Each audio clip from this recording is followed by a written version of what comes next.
Alhamdulillah hamdan katsiran thayyiban mubarakan fi kama yuhibbu rabbuna wa yarda. Asyhadu an la ilaha illallah wahdahu la syarika lah wa asyhadu anna Muhammadan abduhu wa rasuluh. Wassalatu wassalamu ala Rasulillah wa ala alihi wa ashabihi wa man tabi'ahum bi ihsanin ila yaumil amma ba'du.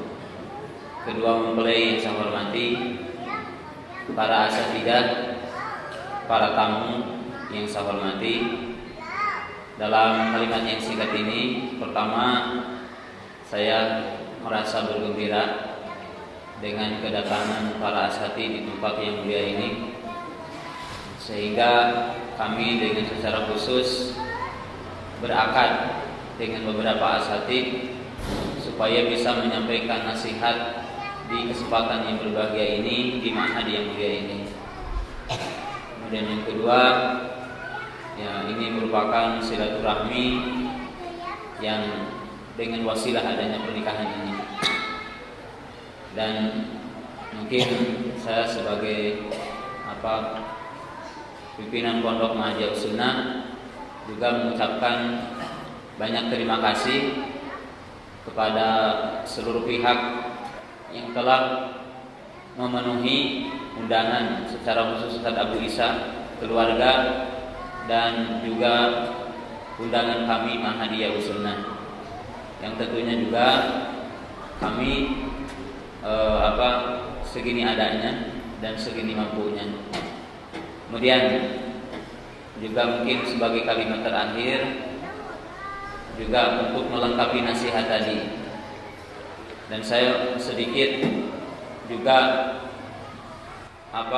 ikut serta dengan apa yang disampaikan oleh Ustaz Abu Sa'ad hafizahullah taala, yang beliau mungkin mewakili kita untuk membantu saudara kita di Suriah.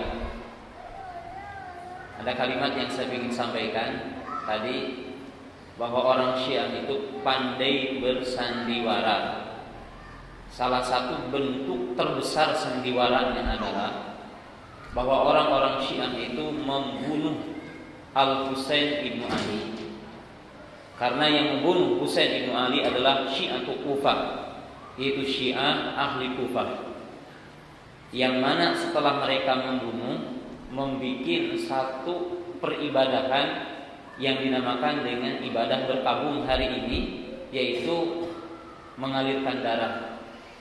Dan mengalirkan darah mereka ada dua sisi. Pertama, mereka mengklaim sebagai bentuk takziah berkabung untuk Husain radhiyallahu ta'ala anhu, sehingga membuat hadis palsu bahwa ketika terbunuhnya Husain, langit hujan darah 3 hari 3 malam, sehingga ibadah mengalirkan darah pada tanggal 10 Asyura. Jadi ingat, setelah membunuh menangis, itu adalah bentuk terbesar sandiwara orang Syiah. Kemudian melengkapi atau menambah yang disampaikan oleh Al-Ustaz Khalid dan oleh Ustaz Arif, maka saya ingin menasihatkan kepada diri saya sendiri, dan lebih khusus mungkin yang menikah adalah ustaz dan ustazah, dan juga kita semua. Ada hal yang kadang terlupakan, bahwa kita menganggap kalau mengajar orang lain kita merasa punya martabat, punya keutamaan. Tapi kalau mengajari anak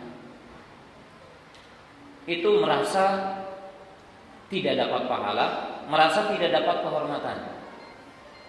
Sehingga tidak sedikit seorang dai, seorang ustadz, yang ketika anaknya bertanya tentang ilmu, maka dia mengatakan, maaf, saya lagi sibuk. Padahal Allah berfirman, ya ayyuhalladzina amanu qu anfusakum wa ahlikum nara. Wahai orang-orang yang beriman, jagalah diri kamu, kemudian keluarga kamu dari api neraka. Sebelum pemimpin kita, sebelum tetangga kita, maka bereskan diri kita dan keluarga kita. Demikian juga para ummahat, atau mungkin asatidah, para ustadzah, Sama. Kalau perhatian kepada orang lain, merasa punya martabat, merasa punya kedudukan, tapi kalau memperhatikan anak, ini merasa tidak ada pahala, merasa tidak dapat kedudukan. Dan ini musibah yang terbesar yang menimpa kepada umat Islam hari ini, termasuk kepada kami, artinya para dai. Padahal ada istilah aqimu daulatal islami fi nufusikum satakunu fi ardikum. Tegakkanlah negara Islam dalam diri kamu, maka akan tegak di negara kamu. Maka para jamaah beriman yang dirahmati Allah Ta'ala, ini satu nasihat yang wajib kita renungi hari ini. Karena ini terlupakan, karena ini banyak terabaikan, kedudukan yang sangat mulia. Padahal kalau kita membaca satu hadis saja, Nabi SAW mengatakan, innar rajula la turfa'u darajatuhu fil jannah. Sesungguhnya seseorang itu benar-benar akan diangkat derajatnya di surga. Lalu dia berkata, aina hadza? Dari mana ini? Kalau saya hitung, kata orang itu, dengan amal yang saya lakukan di dunia tidak pantas saya dapat surga ini. Faqala, lalu dijawab, yaitu oleh Allah Subhanahu wa taala, bistighfari waladikalak. Kamu mendapatkan derajat yang seperti ini dengan sebab istighfar anakmu kepadamu. Ya, saya mengobati diri saya dan saya mengobati istri saya hari ini. Karena tidak sedikit istri ustaz merasa kalau tidak punya kedudukan di ma'hadnya, di sekolahnya, itu merasa dia tidak punya izah, tidak punya kedudukan. Padahal anaknya 6, 7, 10 yang dia harus punya perhatian kepada anaknya. Dan ini nasihat ya buat diri kita sendiri. Padahal ada istilah tidak ada bayang-bayang yang lurus kalau bapaknya tidak lurus. Artinya tidak punya generasi yang baik kalau kitanya tidak baik. Dan ini satu nasihat buat kita sebelum kita nasihat untuk orang lain. Dan yang kedua, saya sampaikan 3 kalimat saja pada kesempatan hari ini, bahwa saya kembali memberi motivasi kepada yang belum dan memberi motivasi kepada yang baru satu, bahwa ibadah yang dibarengi dengan kenikmatan dan itu disepakati hatta oleh orang kafir adalah nikah, yaitu jima. Maka ini jangan ya, ini keliru. Tazawwadu al-waludal ladid. Tapi ini keliru ya tentunya. Tapi anak-anak muda suka celotehan. Lihat, maaf ya, anak-anak yang sedang kuliahan di Libya atau mungkin juga di Jamiah, nikahilah wanita yang banyak anaknya yang ladid. Tahu nggak ladid? Ladid itu memberikan kenikmatan. Jadi artinya apa? Ada ibadah yang itu dapat pahala tapi ladid gitu. Tapi nikmat apa? Jima, yang tidak akan didapatkan kecuali orang-orang yang nikah. Dan ini kenikmatan. Makanya Nabi SAW mengatakan, wanita yang mana saja yang diajak oleh suaminya untuk berjima lalu menolak, maka yang di atas langit dan para penghuni langit termasuk para malaikat murka kepada wanita yang tidak mau diajak jima. Apalagi kalau suaminya marah, maka tambah dosanya. Karena ibadah yang sangat agung. Wa fi budni ahadikum shadaqah.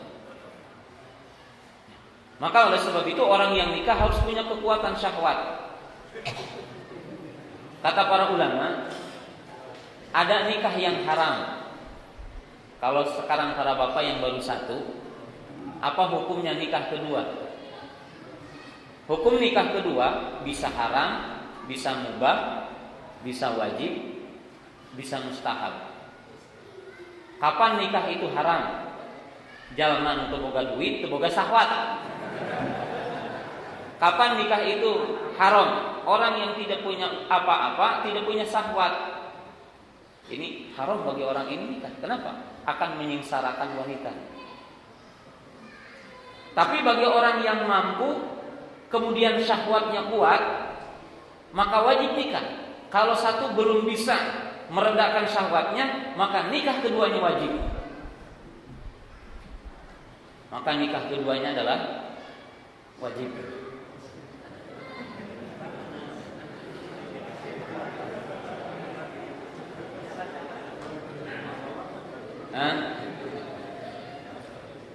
Para jamaah, kalimat sedikit lagi, sabar dan sedikitnya. Orang yang nikah dua itu selain punya harta harus punya kecerdikan. Bagaimana harus punya kecerdikan? Ada kisah. Ada orang punya istri 3. Kan hayalannya kalau istri pertama itu head, barangkali istri kedua tidak head. Berpikir istri yang ke-1 sakit, istri yang kedua tidak sakit. Tapi satu ketika dibekot oleh 3 istrinya itu. Istri pertama nggak mau, istri kedua nggak mau, istri ketiga juga nggak mau, dibekot dia, pusing dia. Nah ini harus cerdik. Gimana? Nah ini orang punya siasat. Setelah itu dia mandi janabah. Setelah pulang dari istri yang ketiga mandi janabah. Dan dipertunjukkan ke istri yang pertama masih basah. Maka istri yang pertama itu bilang, wah khianat istri yang ketiga.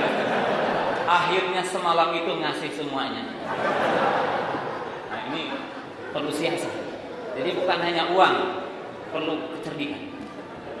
Jadi kita memimpin hanya hatta di rumah juga perlu kecerdikan. Ini kemuliaannya dalam apa? Pernikahannya. Jadi bukan hanya cerdik ngasih uang.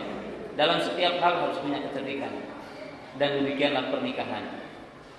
Kemudian yang terakhir, ya, saya sering menyampaikan bahwa doa orang yang nikah tidak lepas dari 2 doa, kata. Allahumma agisna, Allahumma agisna. Ya Allah, semoga hujan malam ini. Yang kedua apa? Semoga yang berkumpul di sini cepat bubar. Kalau oleh sebab itu saya tidak ingin panjang-panjangnya. Pada kesempatan hari ini mudah-mudahan bermanfaat. Ya kita berkumpul ini silaturahmi. Subhanakallahumma bihamdika asyhadu an la ilaha illa anta astaghfiruka wa atubu ilaik. Assalamualaikum warahmatullahi wabarakatuh.